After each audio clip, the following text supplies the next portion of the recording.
Hello दोस्तों, इस video में हम बात करेंगे हॉलीवुड की मोस्ट एरोटिक और romantic movie 50 shades of grey से जुड़े कुछ अननोन इंटरेस्टिंग फैक्ट्स और इसके बॉक्स ऑफिस परफॉर्मेंस के बारे में। तो इस वीडियो को देखते रहिए और चैनल को सब्सक्राइब करके बेल आइकन जरूर दबाइए ताकि जब भी मैं वीडियो अपलोड करूं तो आपको मेरी वीडियोस की नोटिफिकेशन सबसे पहले मिल सके। हॉलीवुड में कई रोमांटिक मूवीज बनी हैं जिनमें कई न्यूड सीन भी होते हैं, लेकिन जब मूवी का थीम ही सॉफ्ट पॉर्न पर बेस्ड हो तो वो किसी भी एंगल से नॉर्मल मूवी की लिस्ट में नहीं आती है। और ऐसी मूवी को देखने के लिए आपको 18+ होना बहुत जरूरी है, क्योंकि ये मूवी आपके दिल और दिमाग दोनों पे बहुत ही गहरा छाप छोड़ती है और कई मैरिड और अनमैरिड लोगों को इन सब चीजों के लिए एक्साइटेड भी करती है।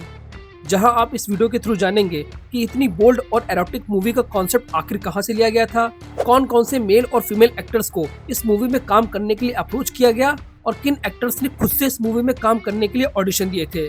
मूवी में दिखाए गए इंटीमेट और बोल्ड सीन्स जिसको लेकर काफी लोगों के मन में सवाल है कि क्या ये सभी सेक्स सीन्स सच में परफॉर्म किए गए थे और किस किस सीन्स के लिए पॉर्न इंडस्ट्री के प्रोफेशनल्स की मदद ली गई थी। 50 शेड्स ऑफ ग्रे ये हॉलीवुड की रोमांटिक और ड्रामा मूवी थी जिसको रिलीज किया गया था 20 फरवरी 2015 को।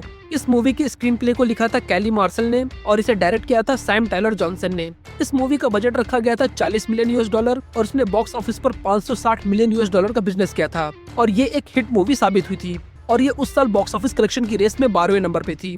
2015 में सबसे ज्यादा पैसे कमाने वाली टॉप 4 मूवी थी Jurassic World, fast and furious 7, Avengers age of Ultron और मिनियंस।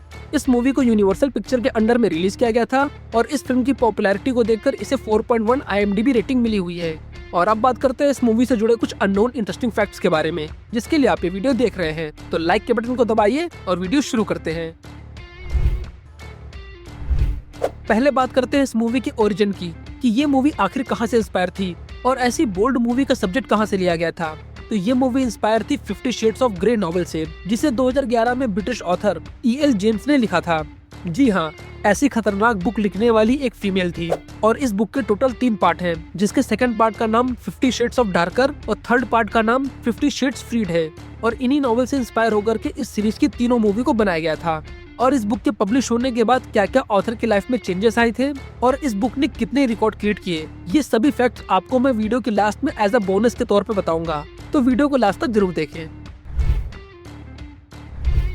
फिल्म के मेन लीड में हमें डकोटा जॉनसन और जेमी डॉर्मन नजर आए थे, पर मेकर्स के लिए इस मूवी की कास्टिंग करना काफी डिफिकल्ट था, क्योंकि इस फिल्म के लिए कई सारे हॉलीवुड एक्टर और एक्ट्रेसेस को अप्रोच किया गया था और कुछ एक्टरों ने तो इसमें काम करने के लिए खुद से ऑडिशन भी दिए थे।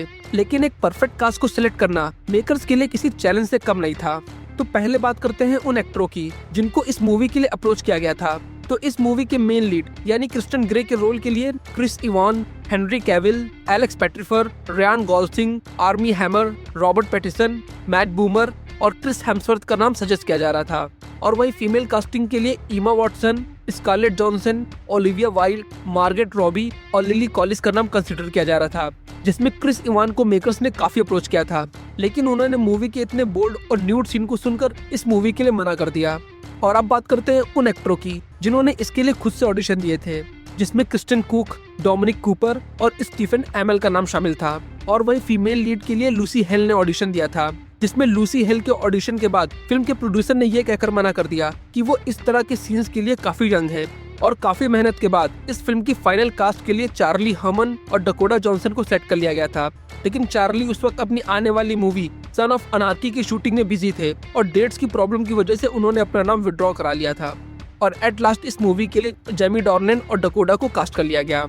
और कास्टिंग के बाद बात की जाए इस मूवी के डायरेक्शन की, तो पहले इस मूवी के डायरेक्शन के लिए एंजेलिना जोली को ऑफर किया गया था, लेकिन उन्होंने भी इतने अडल्ट सीन्स को सुनकर इसके लिए मना कर दिया। बात करते हैं इन सभी सीन्स की कि कैसे इन सीन्स को शूट किया गया था, क्योंकि सिर्फ एक्टरों के सेमी न्यूड सीन को ही शूट करने में पूरे क्रू मेंबर को बाहर निकाल दिया जाता है, लेकिन यहाँ पर तो फुल न्यूडिटी के साथ साथ सेक्स सीन को भी शूट करना था। और इन सभी सीन्स को शूट करने के लिए मेकर्स ने कई सारे रिमोट कंट्रोल कैमरों को यूज में लिया था और फिल्म के कई मेजर और इंटीमेट सीन्स को शूट करने के लिए रोबोटिक्स कैमरों को यूज में लिया गया था। दोनों एक्टरों ने अपनी रोल की प्रिपरेशन के लिए काफी मेहनत की थी जहां डॉर्मन ने अपने एक इंटरव्यू में बताया कि उन्होंने क्रिस्टियन ग्रे के कैरेक्टर को समझने के लिए कई रेड लाइट एरिया में विजिट किया था और वहां पर कई मेल प्रोस्टिट्यूट से भी मिले थे कि कैसे वो फीमेल के साथ इंटरेक्ट करते हैं। और उन्होंने अपनी वॉक को नॉर्मल से फैसिनेट बनाने के लिए कई महीनों तक अपनी टो पर यानी पैरों की उंगलियों के सहारे चलने की प्रैक्टिस करते थे। इन सभी इंटीमेट सीन्स को शूट करने में सबसे ज्यादा प्रॉब्लम जैमी को हो रही थी, क्योंकि सीन को शूट करते वक्त उन्हें अपने पेनिस को कंट्रोल करना बहुत जरूरी था और इसके लिए सीन शूट होने से पहले वो एक टाइट अंडरवियर को पहन लेते थे और अपने पीनस को एक स्ट्रिप से टाइटली बांध लेते थे। और इस बात को उन्होंने पर्सनली अपने एक इंटरव्यू में शेयर किया था। अगर आपने ये फिल्म देखी होगी तो इस फिल्म में आपको रेड रूम तो याद ही होगा, जिसे पूरी तरह से BDSM के इक्विपमेंट से सजाया हुआ था। डायरेक्टर इस सीन के लिए डकोटा के रियल रिएक्शन को रिकॉर्ड करना चाहते थे, क्योंकि सीन के अकॉर्डिंग उनके एक्सप्रेशन सरप्राइज होने वाले थे, जिसके लिए डायरेक्टर ने बिना बताए ही इस सीन को शूट करना स्टार्ट कर दिया था ताकि उनके रियल एक्सप्रेशन रिकॉर्ड हो सके। मूवी की स्टोरी और स्क्रीन प्ले इतना बोल्ड था कि फिल्म साइन करने से पहले दोनों एक्टरों ने अपने खुद के कई एग्रीमेंट फिल्म के मेकर्स और प्रोड्यूसर से साइन करवाए थे, जिसमें जेमी डॉर्नन ने लिखा था कि वो फिल्म के किसी भी सीन में फ्रंट से न्यूड सीन को शूट नहीं करेंगे और अपने पीनस को किसी भी सीन में अपीयर नहीं करेंगे। और वहीं डकोटा ने अपने एग्रीमेंट में लिखवाया कि फुल न्यूड सीन के क्लोजअप शॉट नहीं लिए जाएंगे और अपने बॉडी ऑर्गन के फुल सीन को शूट नहीं करवाएंगी। अब इतने सारे एग्रीमेंट के बाद आखिर कैसे इन सभी न्यूड सीन को शूट किया गया था? तो मूवी रिलीज होने के बाद फिल्म के डायरेक्टर ने अपने एक इंटरव्यू में रिवील किया कि फिल्म के एक सीन में जिसमें जैमी के जो पीनस हेयर शो हुए थे वो रियल नहीं थे, बल्कि उन्हें CGI की हेल्प से क्रिएट किया गया था। और फिल्म में दिखाए गए जितने भी न्यूड सीन थे इन सभी को बॉडी डबल की हेल्प से शूट किया गया था, जिसमें फुल न्यूड सीन और बट नेकेड सीन शामिल थे। बात करते हैं फिल्म के सबसे बेस्ट पार्ट यानी BDSM सीन्स की।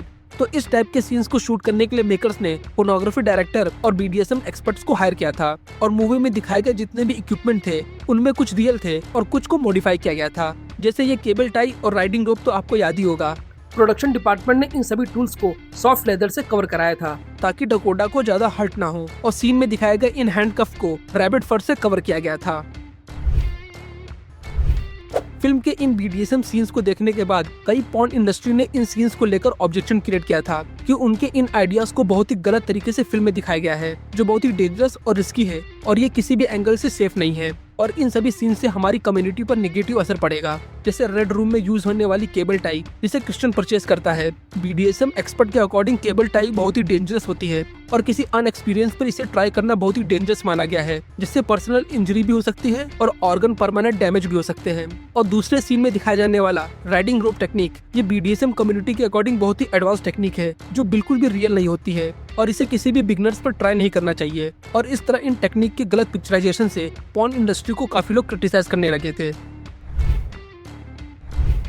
फिल्म के कई ऐसे प्रॉप्स थे जो देखने में ऑर्डिनरी लग रहे थे, लेकिन उनका प्राइस काफी ज्यादा था। जैसे फिल्म में यूज होने वाला ये पियानो जिसे क्रिस्टन प्ले करता है वो फेजोली F278 था, जिसकी एस्टिमेट कॉस्ट $270,000 यानी 2 करोड़ रुपए थी। और वही फिल्म में यूज हुआ हेलीकॉप्टर जिसकी वैल्यू $3.2 मिलियन यानी 220 करोड़ रुपए थी। और फाइनली अगर आप यहाँ तक आ गए हैं तो मैं कुछ बोनस पॉइंट के तौर पर इस बुक से जुड़े कुछ फैक्ट शेयर करता हूँ। बुक की ऑथर E.L. जेम्स ने अपने एक इंटरव्यू में बताया कि उन्होंने इस बुक को किसी की डिमांड पर नहीं लिखा था, बल्कि अपनी लाइफ में चल रही फाइनेंशियल क्राइसिस को दूर करने के लिए उन्होंने इस बुक को लिखा था, जिसे पब्लिशर्स ने हाथों हाथ खरीद लिया। एक ऑनलाइन पूल वोटिंग के अकॉर्डिंग 44% वुमेन ने ये दावा किया कि उन्होंने एक्चुअल सेक्स करने से ज्यादा इस बुक को पढ़ते वक्त एंजॉय किया था।